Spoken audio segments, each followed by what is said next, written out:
Okay, I drew the image of the question above to give annotation to figure out the answer. So intersecting lines R, S, and T are shown below. What is the value of X? So we're looking for obviously the X because that's what's given. And I have two angle measures, 23 and 106, and those angles are really important to look for the answer. What I like to realize first is that if we look at 23 and we look at the lines R and T, they kind of make a triangle right over here. I'm gonna do it in green. Kind of makes a triangle, and that's important to figure out the angle measure of X.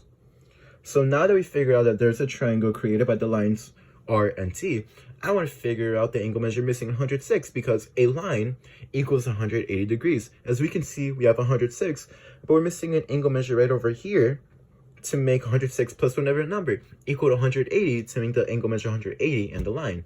So what I'm going to do is do 180 minus 106 to look for the angle measure missing. So I do 180 minus 106, I am going to get 74 as my angle measure missing. So right here is going to be 74.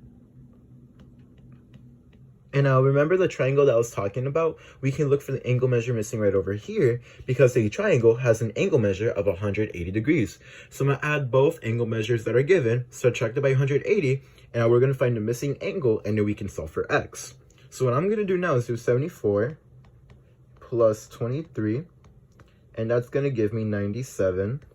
And now we're just missing one angle measure, and remember a triangle equals 180, so I'm going to do 180 minus 97, and that's going to give me 83. So that's the angle measure missing. So now all I have to do now is realize if we look at line R, we have X and 83. And remember, a line equals 180. So all I have to do now is do 180 minus 83, and I get my answer. As we just did, we are going to get the answer when we do 180 minus 83 of 97, and that's going to equal X. So X, the angle measure X is going to equal 97, and that's going to be my answer.